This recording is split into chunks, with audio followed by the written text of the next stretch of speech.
आज जैसे ही मैं नमाज़ पढ़ के फ्री हुई तो उरहान साहब का दिल चाहने लगा एग खाने का और इशारे करने लगे बॉयल एग की तरफ। तो मैंने भी सोचा चले इनका दिल चाहने लगा है, कुछ तो इन्होंने मांगा, इनके पेट में कुछ चला जाएगा। तो मैंने भी रख दिए एग्स बहुत सारे और मैंने पूछा उरहान आज आप कैसे बॉयल करेंगे एग? तो इन्होंने मुझे निकाल के दिया पॉट खुद ही।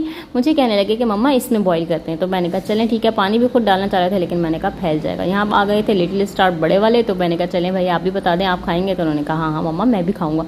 तो मैंने कहा चलें भाई यहाँ पर आप डालो 2 एग, यहाँ पर 1 एग इन्होंने फोड़ भी दिया और मैंने जल्दी से इसको बॉईल करने रखा। तो यहाँ पर ये बैठ गए इंतज़ार करने और इनका इंतज़ार ख़त्म ही नहीं हो रहा था कि जल्दी से इंतज़ार ख़त्म हो तो ये एग जो है वो खा लें। मैंने यहाँ पर थोड़ा सा सॉल्ट डाल दिया और सॉल्ट मैंने इसलिए डाला कि ताकि छिलका आराम से उतर जाए और बॉयल एग जो है वो अच्छा सा बन जाए, क्योंकि ये पहले ही फोड़ चुके थे अंडे। तो यहाँ पर जो है वो कुछ इस तरीके से एग जो है वो बनकर तैयार हुए थे और गरम गरम एग जो मैंने इनके सामने रखे तो इनको दिल चल जाने लगा कि जल्दी से जो है वो नमक और काली मिर्च डालें और मम्मा जल्दी से मेरे मुंह में दें।